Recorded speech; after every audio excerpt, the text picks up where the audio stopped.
Bonjour à tous, je suis Victor Wallmann, je suis rythmologue à l'hôpital européen Georges Pompidou et à l'hôpital Necker. Et je vais vous parler donc aujourd'hui des indications de stimulation avec ces recommandations très récentes publiées en 2021 par la Société européenne de cardiologie qui sont une actualisation des recommandations qui dataient de 2013.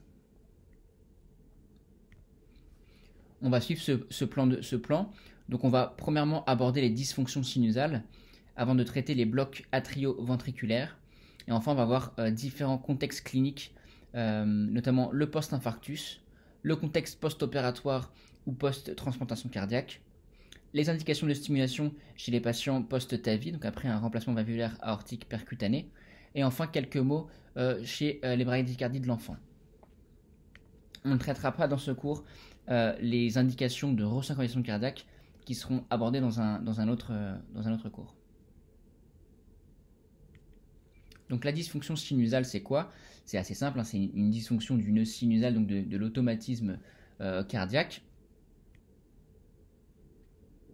On décrit différents degrés de BSA, donc de bloc sino-atrial. Ça n'a pas toujours une grande pertinence clinique, mais c'est toujours intéressant de les décrire.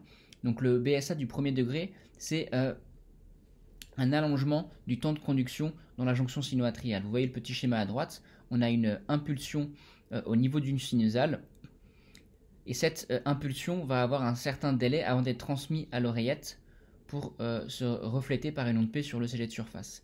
Et c'est tout simplement un ralentissement entre l'impulsion au niveau du nœud et la transmission à l'oreillette. Donc sur un ECG 12 dérivation, ce ne sera pas visible. On a ensuite le BSA du deuxième degré de type 1, qui est un blocage de la conduction du nœud sinusal à l'oreillette après un allongement progressif. C'est ce que vous voyez ici. Vous voyez qu'on a de plus en plus de retard dans la transmission de la conduction de l'influx électrique de la jonction sino-atriale à l'oreillette, qui s'allonge petit à petit, avec donc un espace PP entre les deux ondes P qui va s'allonger progressivement, puis finir par bloquer, avec donc une pause sur l'ECG, mais qui restera inférieure au double de l'intervalle PP précédent. On a ensuite le BSA du deuxième degré de type 2, qui est un blocage intermittent de la conduction entre le nœud et l'oreillette, mais sans incrément préalable de l'intervalle PP. Et donc la pause qui en va résulter sera égale au double de l'intervalle PP précédent. Enfin, on a le BSA du troisième degré, qui est un blocage permanent de la conduction entre le nœud sinusal et l'oreillette, avec donc aucune transmission de l'influx électrique à l'oreillette, donc des stimulations au niveau du nœud qui ne sont pas conduites, et donc un rythme d'échappement, si le patient a un rythme d'échappement qui peut être jonctionnel ou ventriculaire éventuellement. Une forme particulière de dysfonction sinusale, c'est la maladie de l'oreillette, également appelée syndrome brady-tachycardie, qui est en fait une alternance d'hyperexcitabilité atriale et de dysfonction sinusale. Donc c'est typiquement des patients qui vont faire à la fois des épisodes d'hyperexcitabilité, donc par exemple des salles d'extrasystole ou de la fibrillation atriale ou du flotteur, et parfois des épisodes de dysfonction sinusale.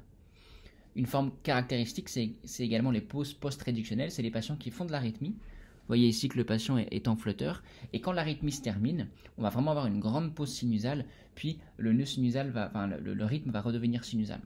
Et ces pauses post-réductionnelles, donc à la fin de l'arythmie, peuvent parfois être très prolongées et s'accompagner de symptômes, voire de syncopes.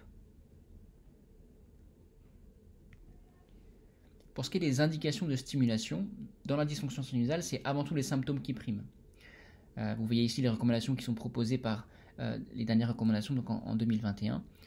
Comme vous le voyez, l'indication de stimulation est posée par la présence de symptômes qui sont attribuables aux bradycardies.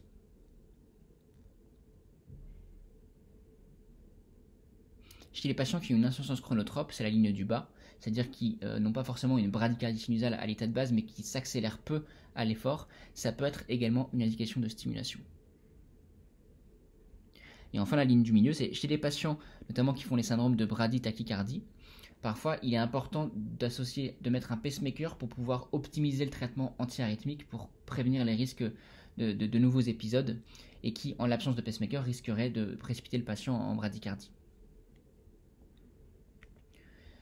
Une petite évolution des recommandations entre l'année 2013 et donc cette actualisation en 2021, c'est que par le passé, chez les patients qui avaient des syncopes et chez qui on a identifié des pauses asymptomatiques de plus de 6 secondes, c'était une indication à mettre en place un pacemaker. Dans ces nouvelles recommandations, le niveau de recommandation passe d'un grade 2A à un grade 2B, c'est-à-dire que ça peut être considéré, mais ce n'est pas du tout systématique de mettre un pacemaker chez un patient qui fait des pauses de 6 secondes asymptomatiques, des pauses sinusales. Un petit aparté sur les syncopes réflexes, comme les syncopes vagales, pour vous parler un peu des éventuelles indications de stimulation dans ce contexte clinique. Donc les malaises vagaux, c'est des malaises bénins, mais qui peuvent être associés à des francs ralentissements de la fréquence cardiaque, avec parfois des vraies pauses sinusales, voire même des épisodes de bloc atrioventriculaire. Et évidemment, le traitement de première intention n'est pas la stimulation, c'est les malaises bénins, il faut rassurer les patients, éventuellement mettre en place des règles hygiénodiététiques, mais chez certains patients, on est bloqué parce qu'ils font vraiment des épisodes très récidivants et très invalidants. Et donc les recommandations proposent chez ces patients-là, après l'âge de 40 ans, qui font vraiment les syncopes récidivantes et très invalidantes, d'éventuellement poser un pacemaker avec les critères que vous voyez dans ces recommandations. Donc soit des pauses de plus de 3 secondes symptomatiques, voire des pauses asymptomatiques de plus de 6 secondes, et éventuellement également des syncopes asystoliques, donc avec une vraie pause sinusale lors des tilt tests, donc des tests d'inclinaison. Et c'est ce que vous voyez sur la droite, quand on a des malaises vagaux, on peut avoir deux types de réponses, cardio-inhibitrices, où on a vraiment un ralentissement de la fréquence cardiaque, et certains autres patients, on peut avoir plutôt une réponse vasodépressive, c'est-à-dire une vraie vasodilatation des vaisseaux, avec une chute tensionnelle, et pour autant pas une franche diminution de la fréquence cardiaque.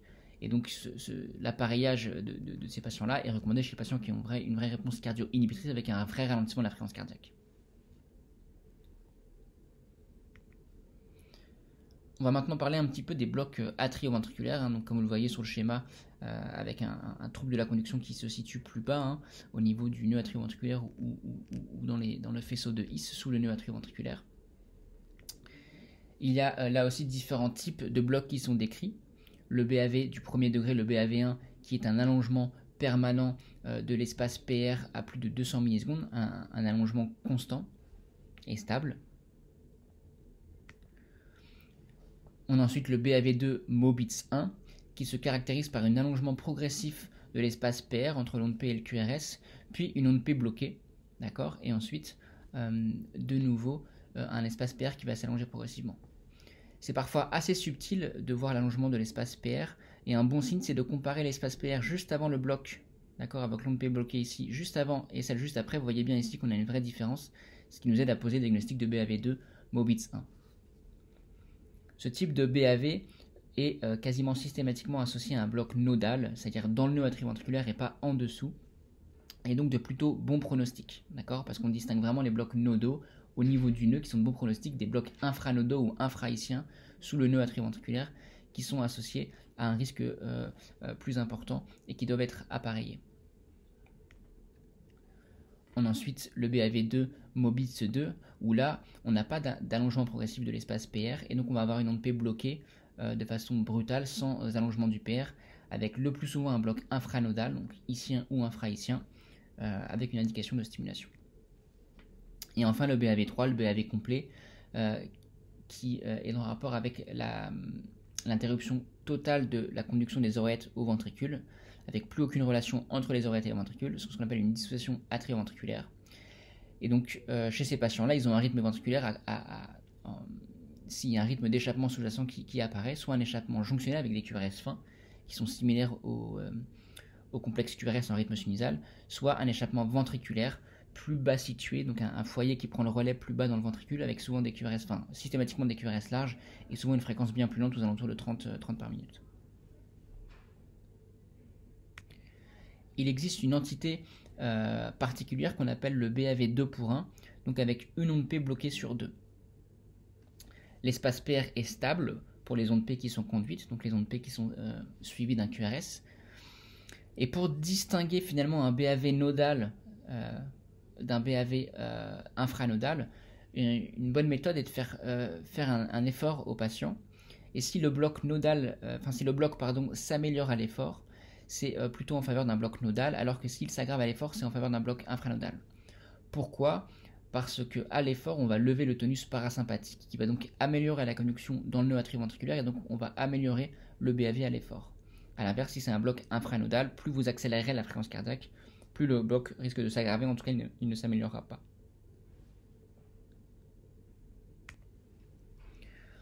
Une particularité également pour les patients en fibrillation atriale. Chez les patients qui sont en fibrillation atriale, donc normalement la fréquence cardiaque est irrégulière, elle peut être rapide mais elle peut être également lente. En effet, on peut avoir des bradyes FA. Pour autant, une exception, c'est les patients qui sont en fibrillation atriale et en BAV complet. En effet, malgré la fibrillation atriale, le rythme ventriculaire sera régulier car il ne sera plus entraîné par les oreillettes, mais c'est bien un rythme d'échappement qui va prendre le relais qui lui sera régulier. D'accord ?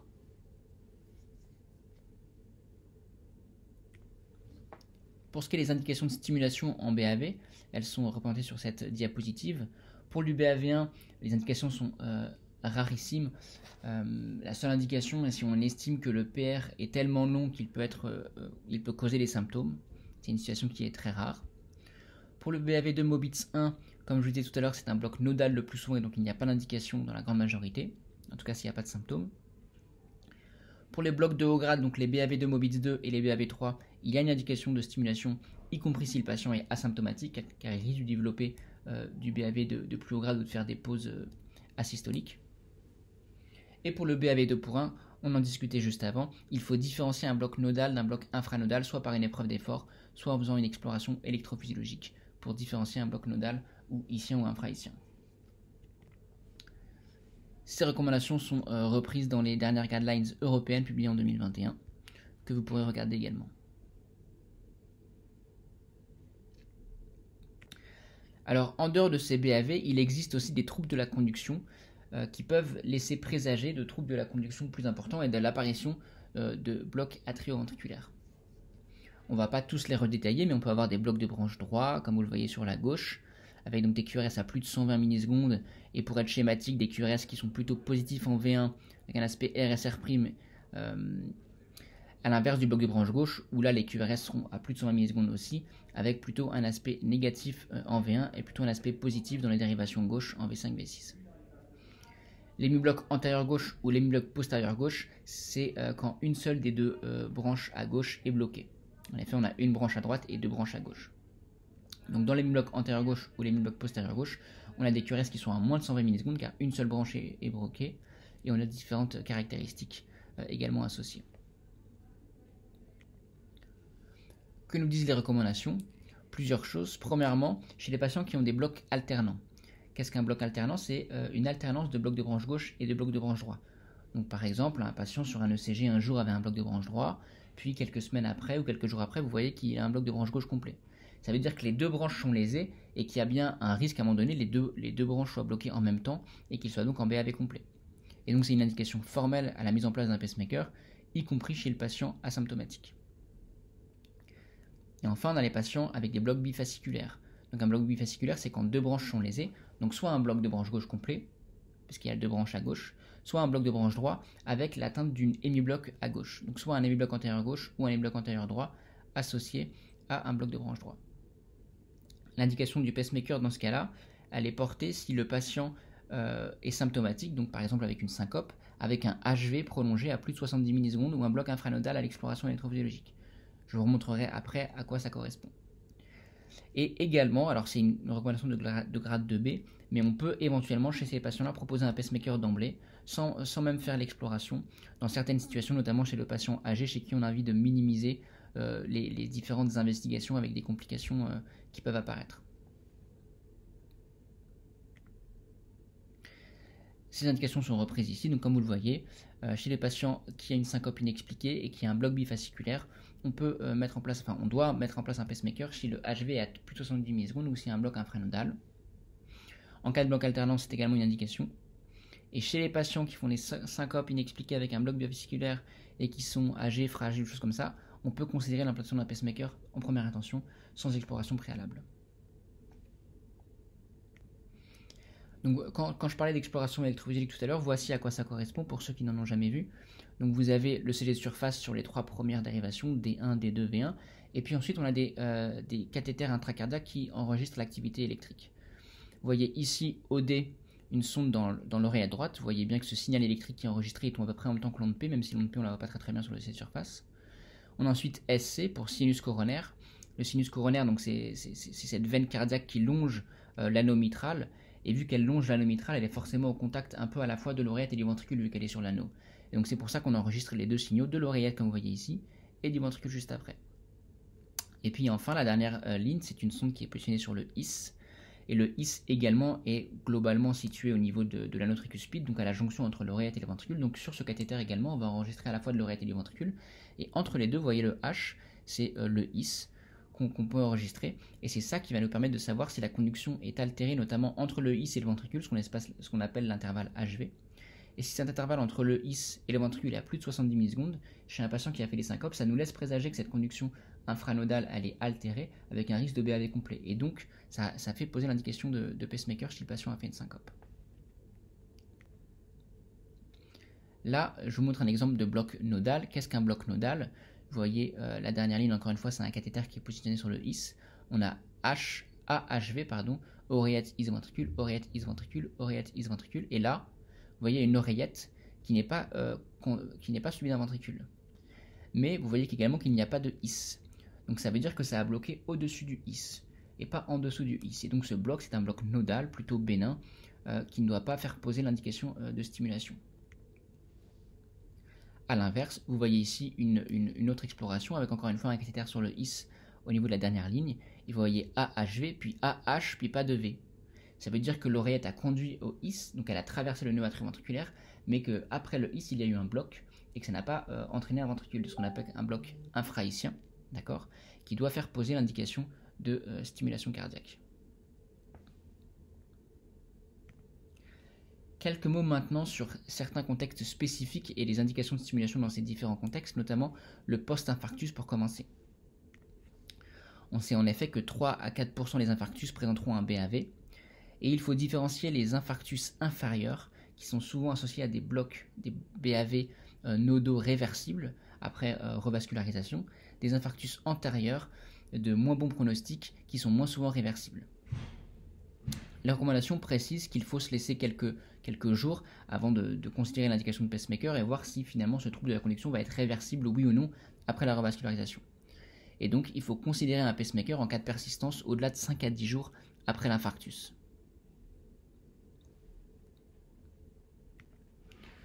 Ensuite, le contexte post-opératoire. Là aussi, on a environ 1 à 4% des patients qui présentent un bloc atrioventriculaire et jusqu'à 8% en cas de chirurgie rédux. On sait également que la chirurgie valvulaire est plus à risque que les pontages aortocoronaires. Par ailleurs, chez les patients qui sont transplantés, la dysfonction sinusale est très fréquente et ils ont également initialement une insuffisance chronotrope de par cette transplantation avec une altération de l'innervation cardiaque. Là aussi, les recommandations proposent un appareillage au-delà de 5 jours de surveillance, en cas de persistance après 5 jours de surveillance.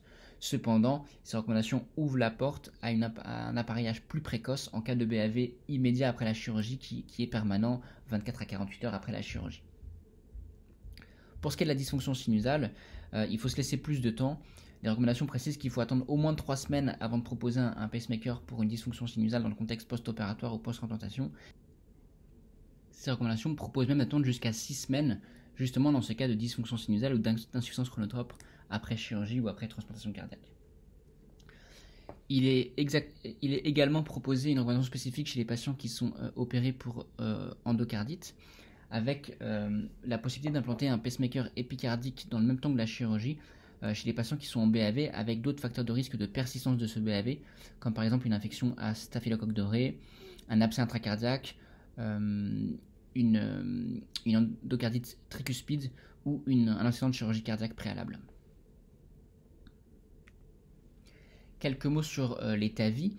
On a différents types de valves qui sont implantées pour ces remplacements valvulaires aortiques par voie percutanée, notamment les valves Edwards Sapien qui sont mises en place sur ballon, c'est-à-dire qu'on va gonfler un ballon pour déployer la valve dans la voie aortique, et la Medtronic Core Valve qui est auto-expandable, donc qui va se déployer elle-même au niveau de la chambre de chasse. Dans le contexte du TAVI, on a 3 à 25% des patients qui développent un BAV avec indication de pacemaker, donc c'est beaucoup. On sait que ce risque dépend du type de valve, qu'il est plus important pour les valves auto-expandables comme les corps valves par rapport aux valves Sapiens, et que le risque est majeur chez les patients qui ont un bloc de branche droit pré-TAVI. Pourquoi? Parce que si ces patients ont déjà une branche droite qui est lésée, et ben vous allez déployer cette valve dans la chambre de chasse aortique, donc à proximité de la voie gauche, de la branche gauche. Et donc si vous abîmez la voie gauche pendant le déploiement de la valve, et ben si le patient avait déjà un bloc droit avant, le risque c'est bien sûr d'avoir un BAV complet. Chez ces patients, quelles sont les indications? C'est un débat c'est un sujet qui est pas mal débattu et qui évolue, mais à l'heure actuelle, l'indication de pacemaker post-TAVI chez les patients qui ont un BAV complet persistant, au-delà de 24 à 48 heures. Chez les patients qui ont un bloc de branche droit pré-TAVI et chez qui on a une apparition de nouveaux troubles de la conduction, c'est également une indication de mettre en place un pacemaker après l'intervention. Et il est proposé pour les patients chez qui un nouveau bloc de branche gauche apparaît après l'intervention à plus de 150 millisecondes, ou alors un allongement du PR à plus de 240 millisecondes, de faire soit une surveillance par un holter de longue durée, ou alors une exploration électrophysiologique pour mesurer l'intervalle HV notamment, et voir si on a des blocs nodales ou infranodales, à faire idéalement au moins 3 jours après le TAVI pour que les choses se soient stabilisées. Voilà le petit algorithme qu'on peut utiliser actuellement. Et je finirai par vous donner quelques messages sur les bradycardies et les troubles conductifs chez l'enfant. C'est des situations pas toujours simples, avec certains challenges à surmonter, notamment les problèmes de croissance qui vont compliquer pas mal les choses et qui peuvent être également associés à plus de complications dans le suivi, de par la croissance, mais également de par, on va dire, l'activité augmentée chez ces enfants-là.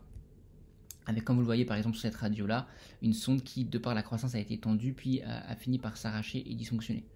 C'est pour ça que chez les enfants, on utilise très souvent un appareillage épicardique le temps de la croissance, avant d'éventuellement passer en endocavitaire.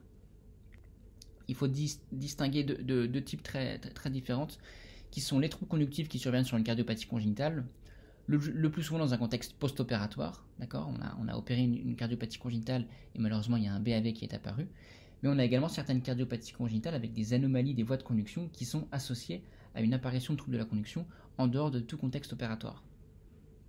Et puis on a également les cœurs structurellement normaux, avec deux types de diagnostics, le BAV congénital humain, c'est-à-dire un BAV qui survient à la naissance ou même parfois dans le fœtus, et qui est lié à la présence d'anticorps maternels, anti-SSA, anti-SSB, qui peuvent atteindre les voies de conduction. Et on a également la PCCD, donc la Progressive Cardiac Conduction Disease, qui elle apparaît progressivement dans l'enfance, qui reste de cause inconnue, même s'il y a certains gènes qui sont identifiés, qui est donc de cause inconnue et qui apparaît plus tardivement dans l'enfance. Je reviens juste sur le BAV congénital humain, donc comme je l'ai dit, il est lié à des anticorps anti-SSA, anti-SSB. C'est environ une naissance sur 10 000, avec une mortalité qui est importante de 20%, avec un risque de récurrence, notamment pour les prochaines grossesses chez les mères qui ont ces anticorps. Et quelles sont les indications chez les enfants?